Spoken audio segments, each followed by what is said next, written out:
Hey everyone, good morning, good afternoon. I hope you're doing well. Come on in to the live stream. I know some of you are a little disappointed that our guest got postponed. We were expecting to talk to Phil Maes today of Wizata, but unfortunately, I could not. Fortunately, he had a last minute issue that came up and couldn't join the show today. But that said, the show must go on, as I think they say in show business, and we are trying to run a show here. And I still wanted to do a live stream to talk about AI for manufacturing. So with that, I think we'll continue the show, and we'll wait for some folks to come on in. And as you're come on in, feel free to say hi in the chat. And if you're just joining us now, that's right. That's right. The show must go on. Absolutely. If you're joining us just now, our guest that we had scheduled, Phil Maes, unfortunately could not make it. He had a last minute issue come up, but we're going to step up and we're going to fill the time and we're going to have a good conversation around AI for manufacturing. And Ricky, good to see you in the chat. And if you're coming in, just I'll let the chat kind of flow here. Just feel free to stop by and say hi. So the chat's coming in here. I'll let those comments come in. But with that, as people are coming in, here's the issue or the question that I have in mind that I would love for us to tackle today. Of course, I want to talk about AI in manufacturing. I want to talk about how I'm seeing the space, where it's going long term, maybe some use cases. I can talk about my experience in terms of having implemented AI in manufacturing, where it's gone wrong for me and what's worked. We can talk about that. But here's the question that I have at top of mind right now that I've been thinking about. What does a U.S. recession mean for Industry 4.0?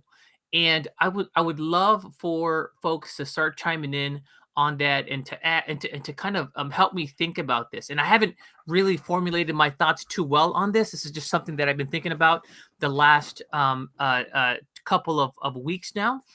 And here's the context. My feeling is that with the rise in inflation, the Federal Reserve has started to become very aggressive about fighting inflation. Their main mechanism for that is to raise general interest rates. And when interest rates go up, generally it means a slowdown for the overall economy. So my hypothesis is that we're not going to be able to get away from having a recession in the next I'd say 2 to 6 months, and we actually may already be in one right now. It's hard to tell because a recession is sort of a backdated thing. You have folks that come together and they say, "Oh yeah, we saw this downturn in overall manufacturing performance, and we saw this downturn in equities and things like that." And then they call it a recession. So it's sort of a post-dated kind of thing. So that's why I think we potentially may already be in one right now. And so that's the question that I had for the group. If people want to start chiming in on that, what does that mean from a spend perspective? Like if I'm a company, does that mean then that I have to accelerate my digital transformation initiatives, where like I have to now play catch up and I got to be leaner, I got to cut costs, and so part of that is going to be to digitize certain processes, to streamline certain things. And so to do that, I do need to invest in digital transformation. I do need to digitize things. And so therefore you could theoretically say like, oh, there's actually going to be an increase in digital transformation initiatives moving towards Industry 4.0. So that's kind of my question for the team, and I'd love for folks to kind of chime in on that in terms of what do you think that means for Industry 4.0 if we have a recession? Now the counterpoint The counterpoint to that might be like, actually, no, Manny. When you're investing in digital transformation, that's actually a bet on sort of long-term economic growth, and you need access to capital to do that. And if I'm a company and I'm going into a recession, into a downturn, I'm going to try to really boost my balance sheet, and I'm going to drop my capital, my capex spend, and I'm going to I'm going to drop my investments in technology, and I'm just going to I'm going to hunker down for the downturn. And so you can say like, no, actually, if we have a recession, then you're gonna see a withdrawal of investments, or a pullback of investments by companies. So that would be, I think, the counter argument to the other one that I just made. So let's talk here. Doug is saying, within a recession, digital transformation solutions or initiatives will make or break companies. I think, okay, that makes sense. Doug, tell me tell me a little bit more about how that happens, and maybe some examples of how that happens. I think that would be very interesting. Um, we have a comment here, says, okay, it would be great if you can talk about what is the most main pain points in implementing AI specifically for manufacturing. Absolutely, okay. Happy to talk about that. Um, and as people are kind of mulling over this question around what does a US recession mean for Industry 4.0. So that's from the company perspective. It's either going to mean an acceleration on certain digital transformation initiatives, or a pullback in investment. I still have to do some more research. Now, that's on the company side, on the on the demand side. And then I think about the supply side, the ecosystem, the group of service providers, integrators, platform providers that are providing these services to these companies, and what that means. So if companies are not going to be as ready to invest in these technologies, that's definitely a negative for, say, a platform provider.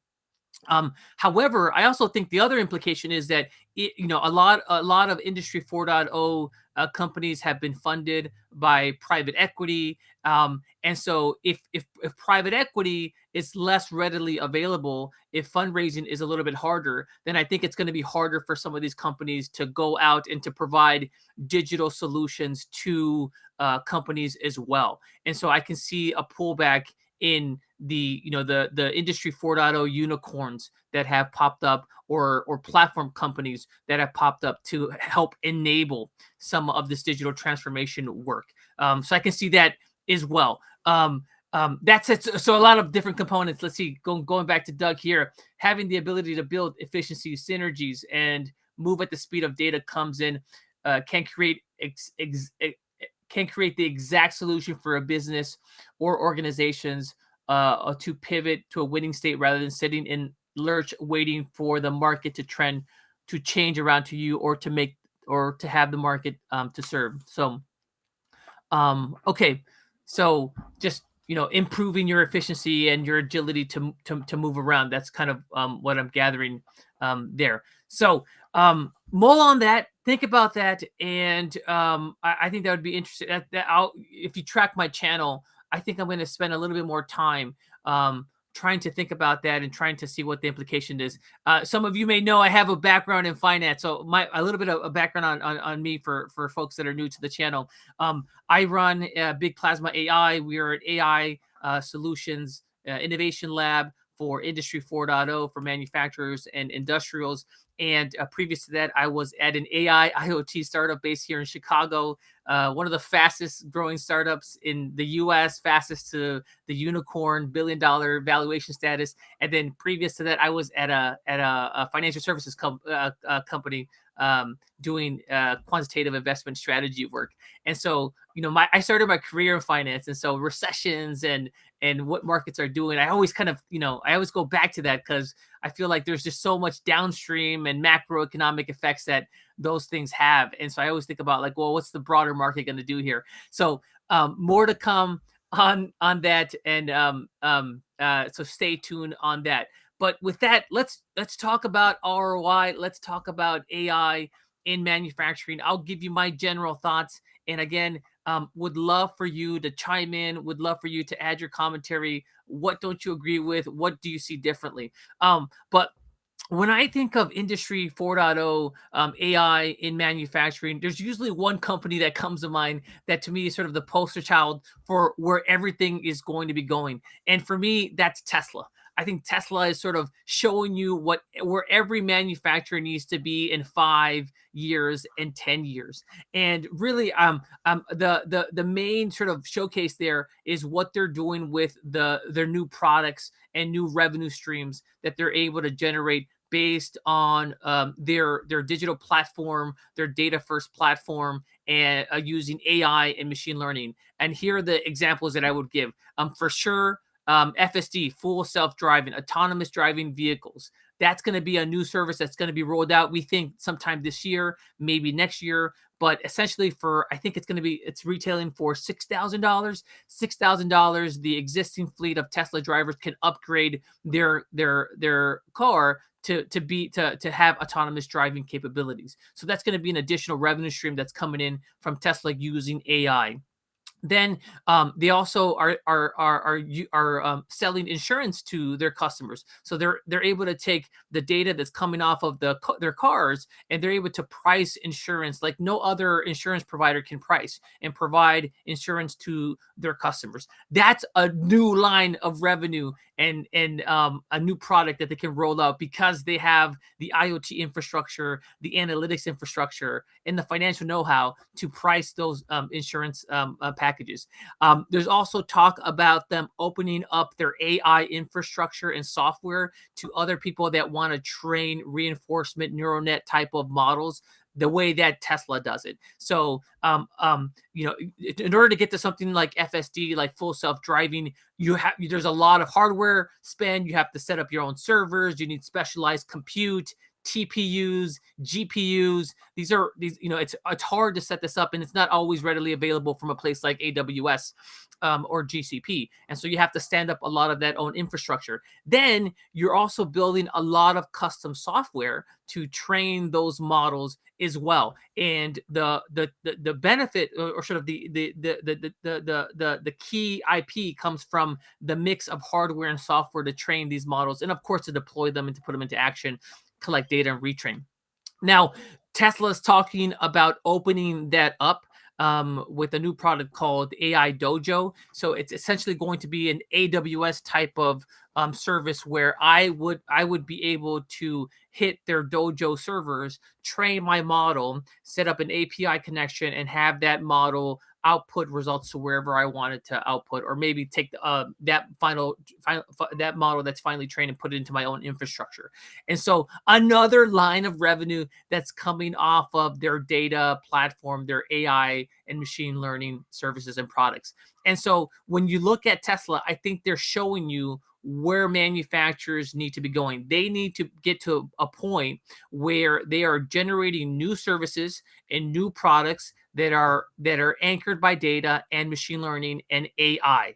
That is going to be key. It's going to be key for investors. So the multiples, the reason why Tesla is able to get a multiple that's so much higher than a Ford or a GM is because they're not just selling hardware. Like, I think when you think of Ford and GM, you think hardware, a car, it's a combustible engine, just goes from A to B, and there's a certain multiple on what you would pay for that. And a little bit of context, a multiple in financial talk is how much you're willing, how are you evaluating a dollar of earnings for a company, and how much would you pay for it? So for Ford, if they're going to earn $1 this upcoming quarter, then you're willing to pay, say, $5 to own that stock to get that dollar in this upcoming quarter.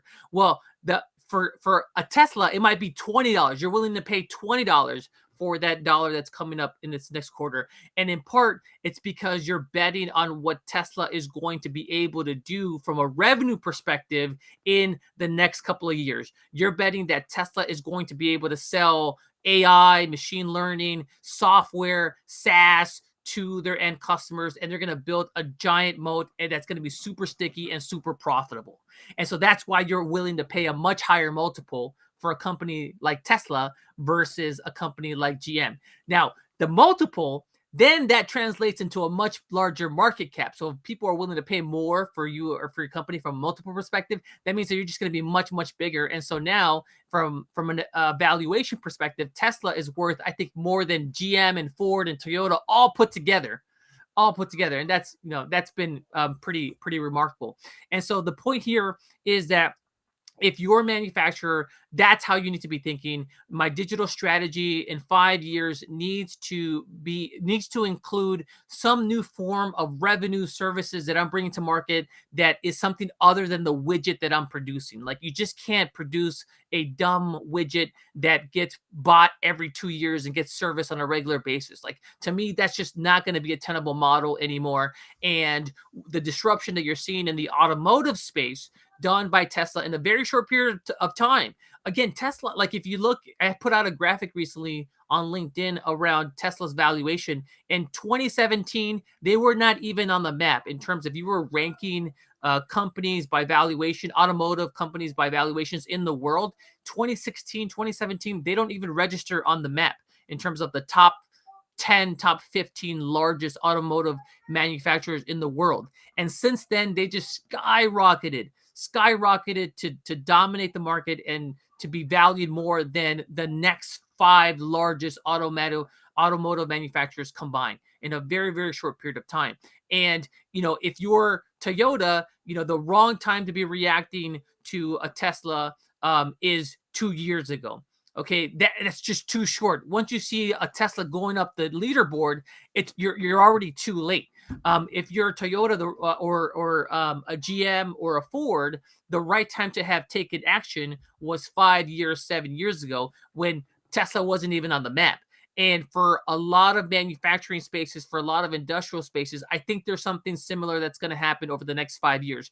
Right now, in many spaces, there are Teslas that there may be 50 Teslas, not 50 Teslas, it's a bit of an exaggeration, but there may be 5 potential Teslas that are in some tech incubator, that are working out of some garage right now, and they're working on some way to disrupt an industry, and they're going to use a digital first type of strategy, a software first type of strategy, a strategy that's focused on data, AI, and machine learning to absolutely dominate a market. And so if you're a bigger player, I guess your bet is going to be, hopefully you can acquire them or to do some sort of partnership, but you may not be able to do that either. So I'd say that, for a lot of companies, that's where you have to be focused from a strategic perspective. So one comment here, actually, let me see. Yeah, one comment here from Doug. Just wait till Tesla, what Tesla does with their satellite mobile phone service and how that ties into the vehicle side. Doug, tell me more about that. What do you mean by the vehicle side? So I'll expand on that. But the idea behind one of the benefits that I think you would say around Tesla is the fact that all the vehicles are connected. They all have Wi-Fi. It's like, having Wi-Fi in your home. And of course, that makes for a better consumer experience because you have internet anywhere you go, or you can play your music, you can watch videos when you're parked, what have you. But then the other implication too is that because all the vehicles are highly integrated into the internet, that you can send over the air updates pretty quickly. So if there's a problem with a fleet of Teslas, then software engineers can check it out and send a patch over and upgrade the problem on their vehicle, on the vehicles. They can also add new features. So I know Tesla owners love this. Like, there's a new software upgrade that's going to happen, like almost like on your iPhone, when you get a software upgrade and you see all these new features and buttons and widgets, and you're like, oh man, that's so cool. Well, they're seeing the same thing on the Tesla side.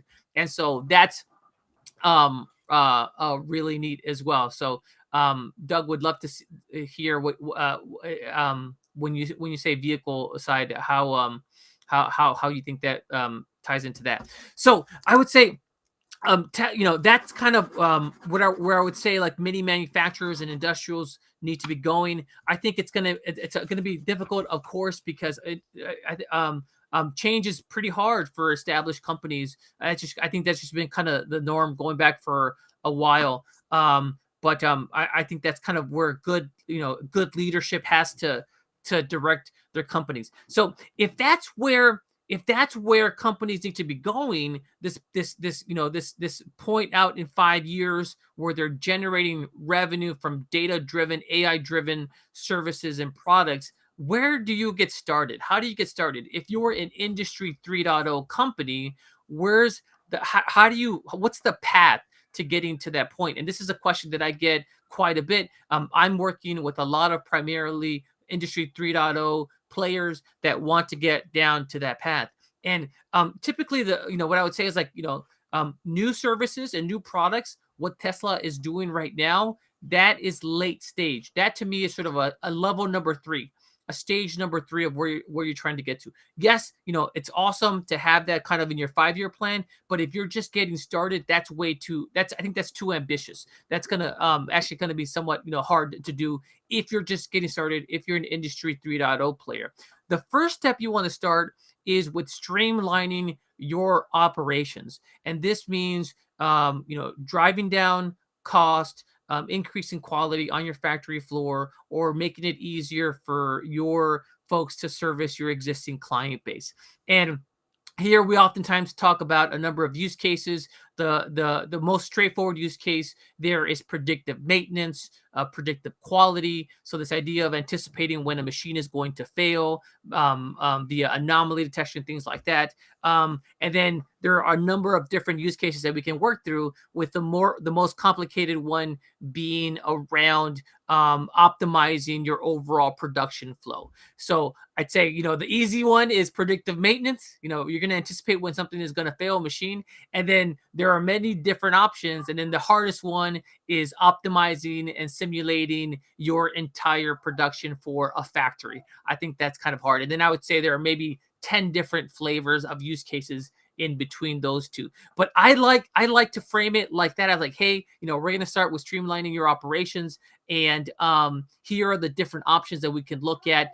Like, let's start with, if you're very early on in your AI journey, let's talk about predictive maintenance for this pump, and let's see if we can do a POC on it. Let's see if we can put it to production, and let's think about scaling that out to your entire fleet of pumps within your company. Or predictive quality, like if for example, like this batch, maybe there's some image recognition that we can work on with helping to identify flaws on this material to help us keep that from going downstream and accruing more cost for the production line.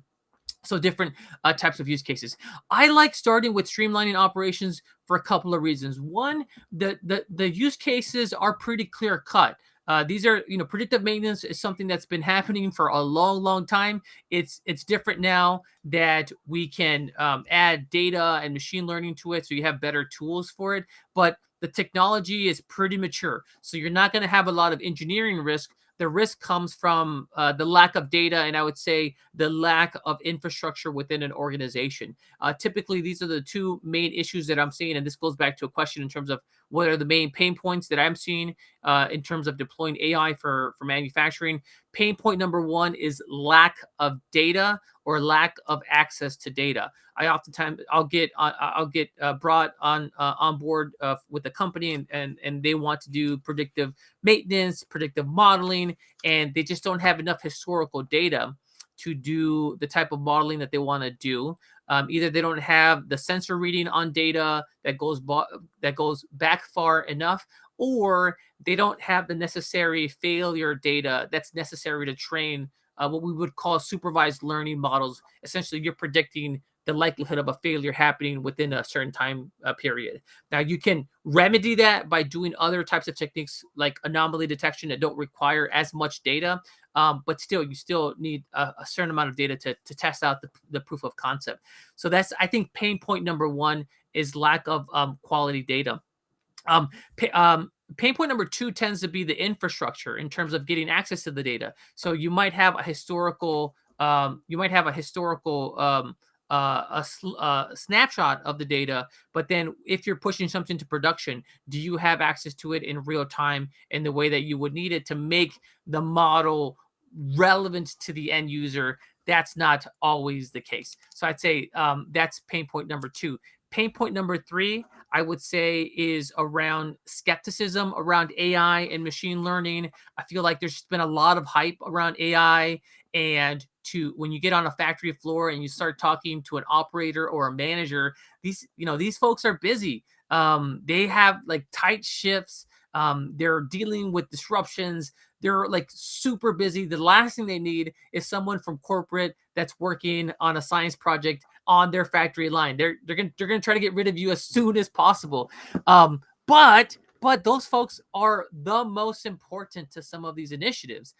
That's one of my main objectives when I like start working on a project. I'm trying to make very nice with those folks, get ingratiate myself because one, they have a lot of the domain expertise that you're going to need to make your model relevant. Like me as a data scientist, I'm going to only have a fraction of the knowledge of the factory floor and the process and the workflows that an operator, a process engineer is going to have. And so I need that domain expertise to streamline my modeling process. But also, when it comes to validation, if I have to show the corporate office why a model is going to be valuable or why an AI service is going to be valuable, the best validation that I can show them is a thumbs up from the operator, from an engineer. If the engineer says, yes, this model is great, I love the POC, it's going to be super valuable, when can I have it?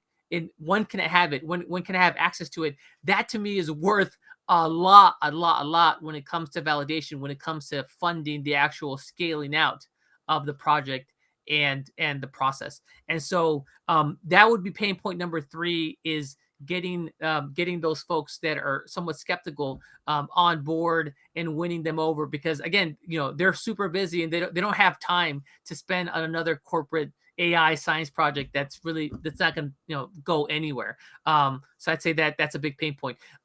Pain point number four.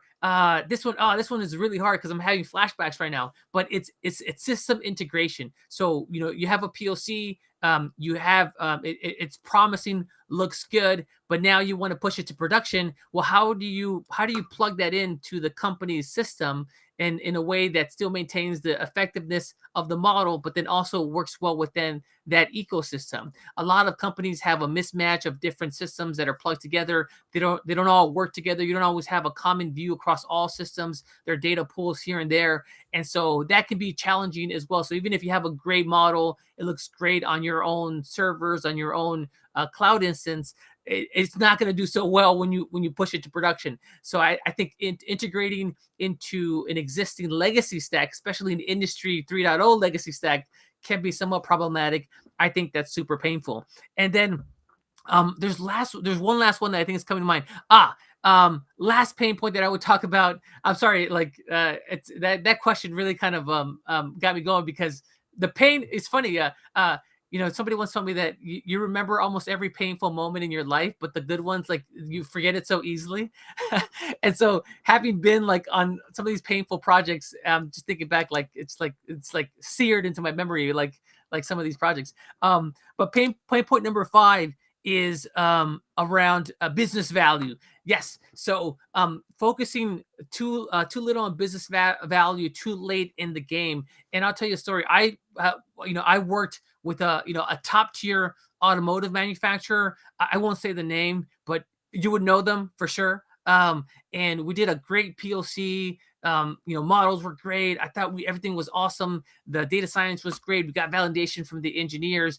And then when we showed the value that we thought we were going to be able to produce with the new predictive maintenance service, it just wasn't enough. And this was sort of 6 figures in value. And we thought like, oh, this is like a slam dunk winner, but it just wasn't enough for them. It wasn't going to justify the spend, the time that they were going to have to make in order to bring that service to production. And so I always kind of think back to that, like, oh man, that was so painful because I thought everything was going so well. And then last minute, we lose a big time deal.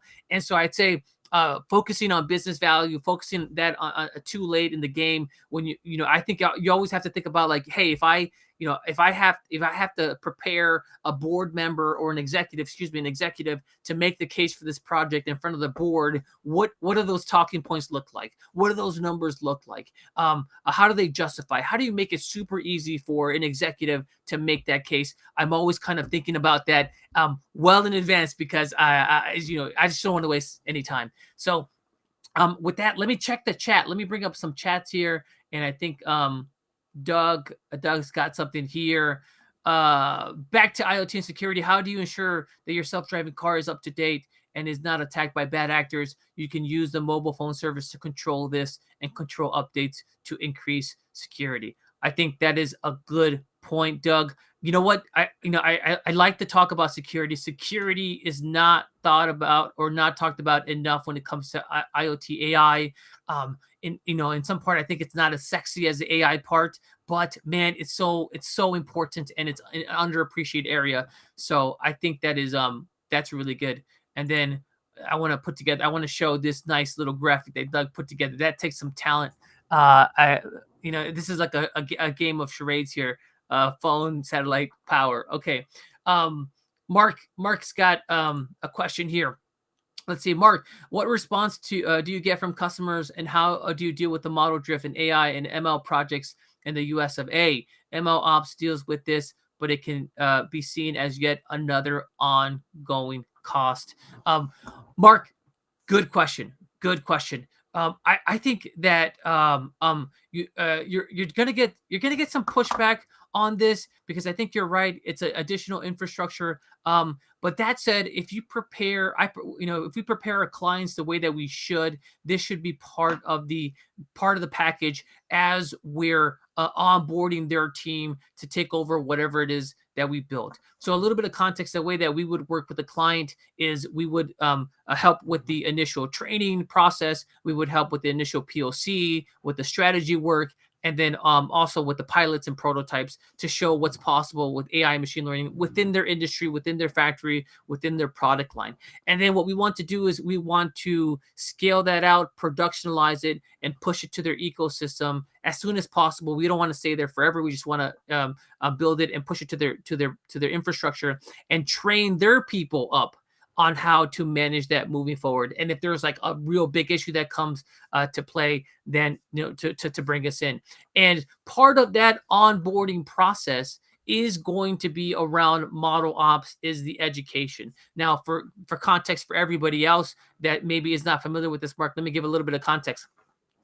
When I train a model, so I'm training that on historical data, right? So the last, say, 3 years for a machine. Let's not even say 3 years, say a year.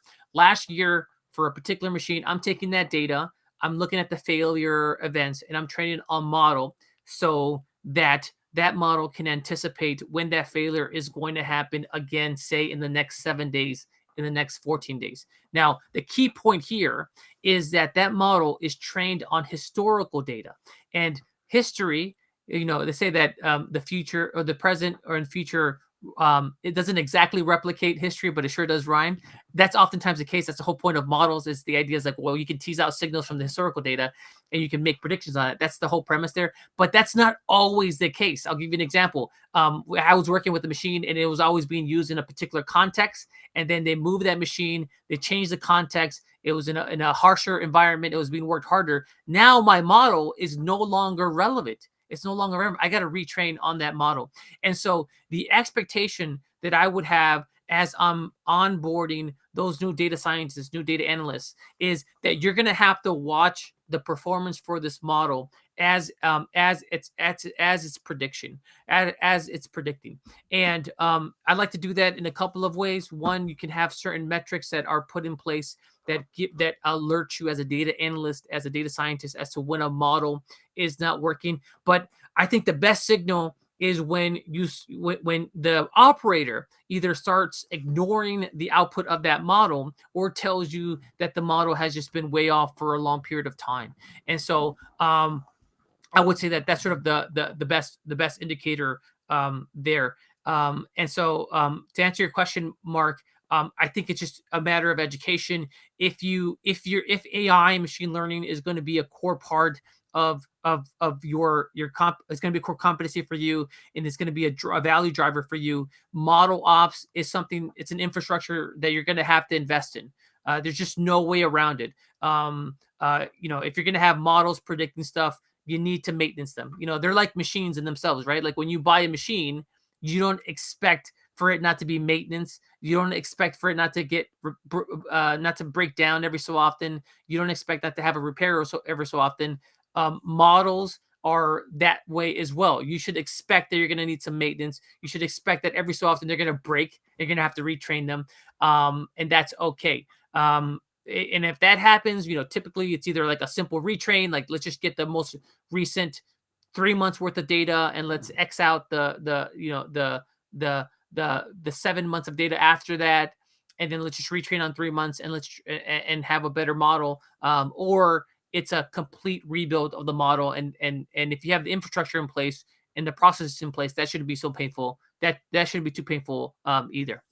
So Mark, I hope that answers your question. Does that answer your question? Any other thoughts? Anything you would disagree with there?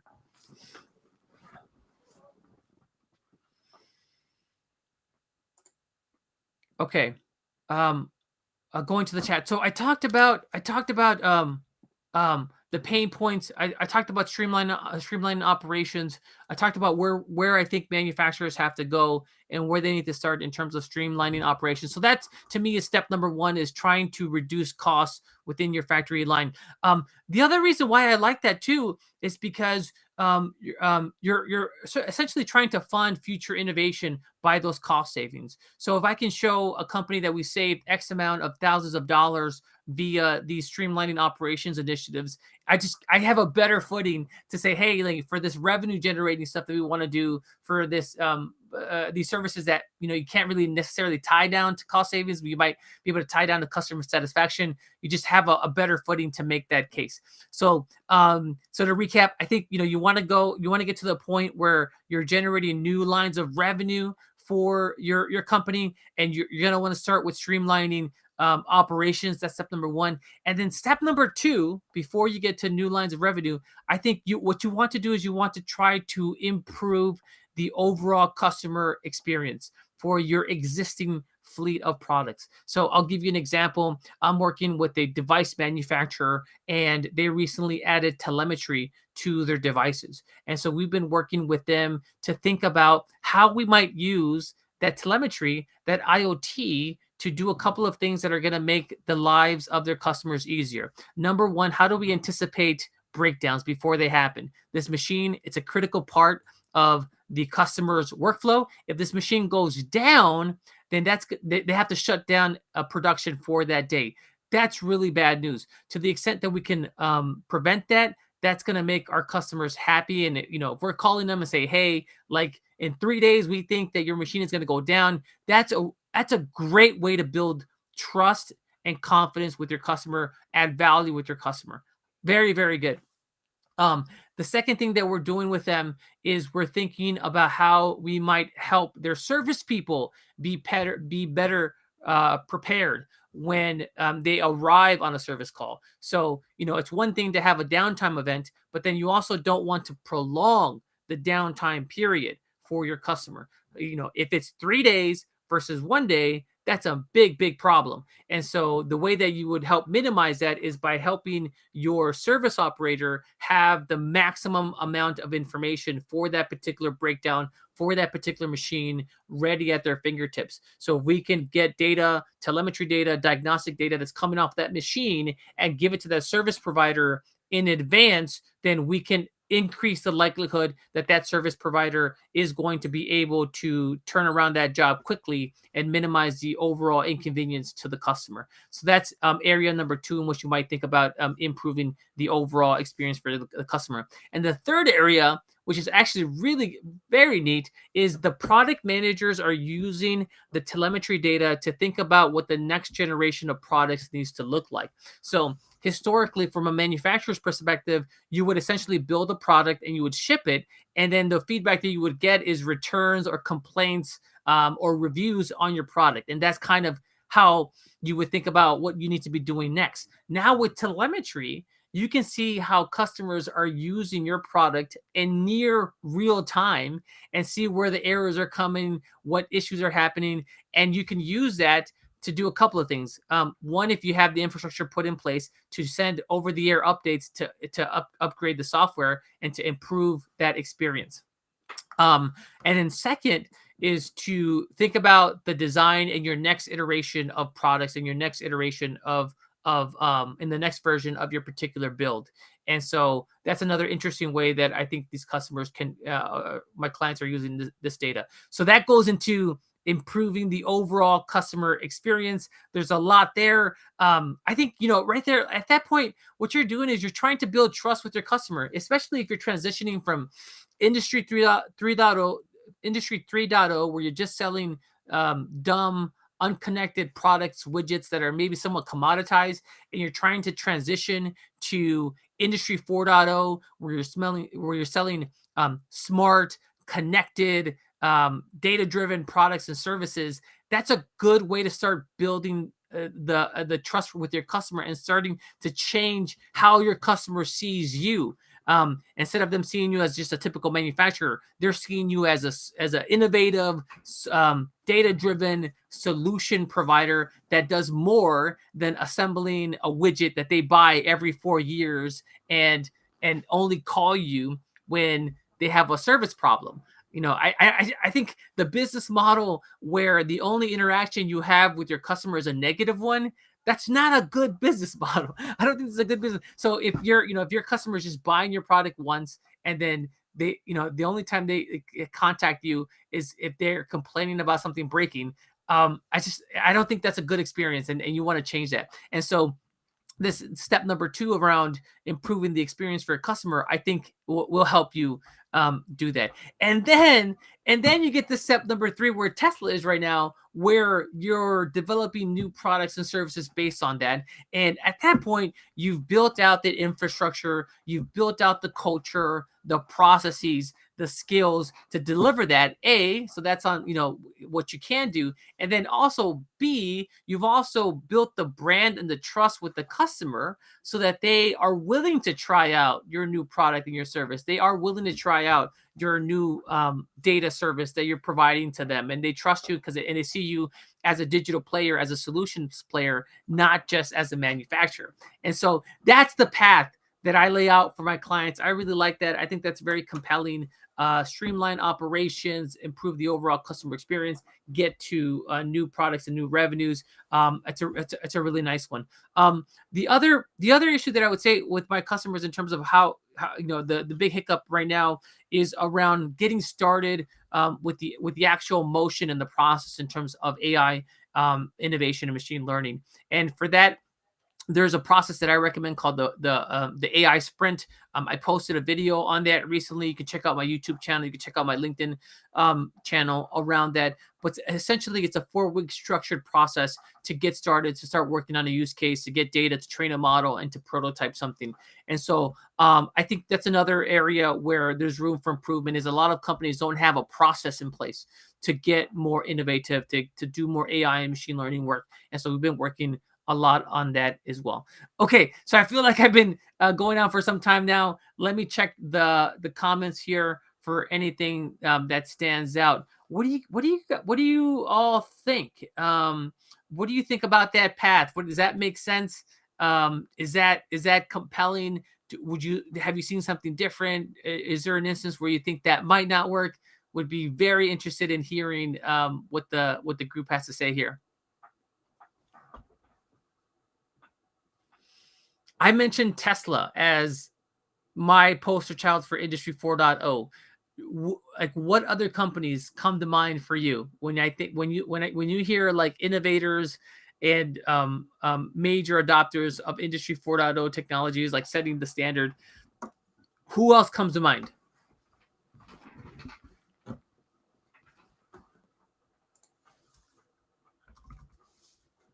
I'll see here and let folks gather their thoughts.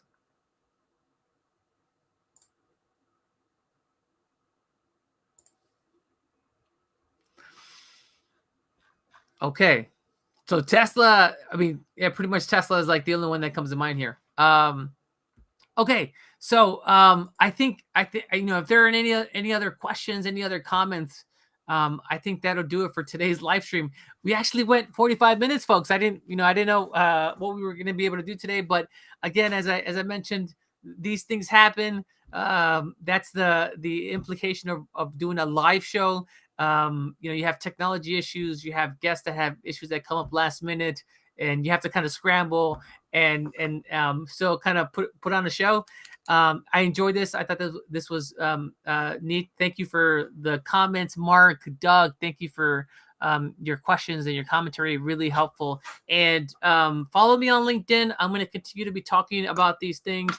And as I mentioned, like this topic of a U.S. recession and its implications for Industry 4.0 and digital transformation. It's something that I'm thinking about quite a bit, and I'm going to be talking more about that, more content on that. So with that, thank you, everybody, and we'll talk to you soon. Have yourself a great weekend. Bye.